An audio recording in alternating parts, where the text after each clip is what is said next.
Hola, mi nombre es María Andreina, soy estudiante de la Universidad Nacional Abierta y a Distancia y pertenezco al programa de Radiología e Imágenes Diagnósticas. Hoy, en representación del grupo número 12 de Imagenología Especial, les vengo a hablar sobre los conceptos básicos de enfermería para la labor. Para esto, comenzaremos con la técnica de asepsia y para eso es necesario que conozcamos qué es la asepsia. La asepsia se refiere a la desinfección de un área. Quirúrgicamente, la asepsia es la esterilización total y la ausencia casi absoluta de bacterias en un área determinada. Es decir, que la asepsia es la limpieza de un lugar. Puede ser un lugar, puede ser una parte del cuerpo, entre otros. Existen dos tipos de asepsia, las cuales es la asepsia médica y la asepsia quirúrgica. La asepsia médica es la que se aplica para los médicos, enfermeros, auxiliares clínicos y resto del personal de la salud. Ellos deben realizar el lavado de manos constantemente y la aplicación de soluciones alcohólicas y desinfectantes. A su vez, deben hacer uso correcto de la indumentaria, como lo es su uniforme, su bata, guantes, tapabocas, gorros, entre otros. Ahora bien, la asepsia quirúrgica se refiere a la desinfección de los quirófanos y las salas de recuperación. ¿Qué busca la asepsia quirúrgica? Ella busca evitar la propagación de bacterias tanto en los pacientes como en el personal de la salud y a su vez en el mobiliario, es decir, el área donde se están llevando a cabo los procedimientos. En esta asepsia quirúrgica se debe realizar la desinfección de la piel que va a ser intervenida. Se debe preparar el campo de trabajo con todos los materiales a utilizar previamente ya desinfectados. Los elementos desechables deben ser depositados en el recipiente que se ha destinado para tal fin y así evitar la propagación de estas bacterias. Continuamos con lo que son los protocolos de venopunción. Es necesario que tengamos claro que la venopunción es una técnica invasiva la cual permite disponer de una vía permanente de acceso al árbol vascular del paciente. Esta se lleva a cabo mediante tres formas, las cuales son la extracción de sangre, que son las más comunes cuando nos mandan a hacer un estudio de laboratorio. El suministro de medicamentos rápidos que se suele dar cuando nos ponen un tratamiento por vía intramuscular. Y la introducción de elementos para diagnósticos o tratamientos, que normalmente se da a cabo cuando estamos hospitalizados. Ahora bien, el protocolo para la extracción de sangre se da en los diferentes pasos. Se debe primero recibir la orden del paciente. No podemos proceder a hacer ningún estudio si el paciente no nos ha entregado la orden médica. Luego le explicaremos al paciente cuál es el procedimiento que le vamos a realizar.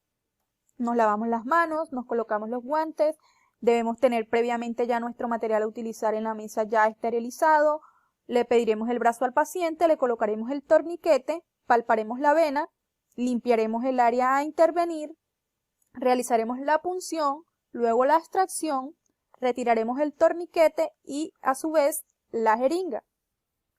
Introducimos la sangre en el tubo correspondiente y la jeringa en el guardián. Procedemos a marcar el tubo donde introducimos la sangre, le colocamos al paciente una bandita y por último le indicaremos al paciente qué día puede pasar por sus resultados. Para el suministro de medicamento, como les comenté, por vía intramuscular se deben realizar los siguientes pasos, los cuales son, primero, establecer el sitio donde lo vamos a colocar el medicamento. Luego de tener identificado el sitio, vamos a proceder a hacer la marcación. En este caso, yo seleccioné una imagen para glúteos, así que se debe hacer la marcación del glúteo en 4 partes y se procede a hacer la limpieza en el cuadrante superior externo. Se introduce la jeringa en forma recta. Se debe jalar un poco el embolo para ver que no entre sangre. Si de lo contrario ingresa sangre a la jeringa, debemos retirar y volver a inyectar en un sitio cercano. Luego introducimos nuestro medicamento, retiraremos la aguja en un solo movimiento y procederemos a limpiar con otro algodón y hacer un poco de presión. Finalmente le indicamos al paciente que está listo, que su medicamento ha sido suministrado. Para el suministro de medicamento para diagnóstico o tratamiento se da en 2 pasos. El primer paso se da de la siguiente manera. Debemos primero lavarnos las manos, luego abrir el equipo. Después debemos estirar la vía, se revisa el cierre del paso del clip de seguridad, luego abrimos la solución, la colocamos en donde debe ir y se procede a purgar la vía. Luego de realizar estos pasos, vamos a lo que es el segundo paso. En el segundo paso, debemos colocar al paciente el torniquete y ir explicándole lo que le vamos a hacer. Normalmente, cuando ya esto se lleva a cabo, el paciente sabe que se le va a ser administrado un tratamiento. Procedemos a la limpieza, luego a la colocación del catéter, se realiza la comprobación de retorno en cámara, el retiro de la aguja, se conecta el equipo, se pone el apósito y se realiza la colocación del rótulo. Inmediatamente empezamos a suministrar el medicamento al paciente. Ahora vamos a hablar sobre el yelco. El yelco es un dispositivo en forma de tubo estrecho y alargado que se puede introducir en un tejido o vena. Es decir, el yelco es lo que utilizamos para la colocación de tratamientos vía endovenosa. Y existen distintos tipos de yelco. Existe el catéter venoso periférico, el catéter venoso periférico de línea media, el catéter central de inserción periférica y el catéter venoso central. En la siguiente diapositiva podemos observar los diferentes tipos de catéter. Aquí se observa el catéter venoso periférico, catéter venoso periférico de línea media, catéter central de inserción periférica y catéter venoso central. Como se observa, ellos tienen diferentes formas, pues cada uno tiene su función.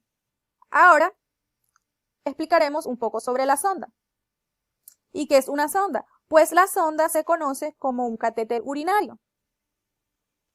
Y este se inserta al cuerpo para drenar y recolectar orina de la vejiga, normalmente mediante procedimientos médicos. Y existen diferentes tipos de sondas: las gástricas, las uretrales o vesicales y las rectales. En este caso les explicaré un poco sobre la sonda vesical. Existen 2 diferentes tipos de sonda vesical, la cual es la temporal y la permanente. La temporal se conocen como las Nelatón y se utilizan para realizar examen, vaciar globo vesical. Y como las permanentes tenemos la Foley, que se utiliza para la intubación por varios días o drenaje continuo, normalmente cuando el paciente está hospitalizado. Colocación de sonda vesical en hombres. Para realizar la colocación de esta sonda en un hombre, debemos agarrar el pene en un ángulo recto y con el prepucio retraído. Una vez introducido unos 10 centímetros, colocaremos el pene en un ángulo de unos 60, Resultado de imagen para sondeaje vesical y terminamos de introducir la sonda, como se muestra aquí en la imagen. Ahora, colocación de sonda vesical en mujeres. En el caso de las mujeres, se le debe separar los labios mayores y los menores y se procede a introducir la sonda hasta el final. En las mujeres es un poco más sencillo la colocación de la sonda. La colocación de sonda rectal es la siguiente. Se le debe indicar primeramente al paciente que se le va a hacer la colocación de una sonda. Se preparan los materiales a utilizar y con la mano que tenemos libres vamos a separar las nalgas para observar bien el ano. Le indicamos al paciente nuevamente que respire profundo y procedemos a hacer la introducción suavemente de la sonda, aproximadamente entre 10 centímetros, asegurándose de que no se sobrepase el esfínter anal interno. Luego, debemos colocar el paciente de forma cómoda y que permita el drenaje del sondaje. Y para finalizar, estas fueron las referencias bibliográficas en las que nos basamos para realizar esta presentación. Gracias.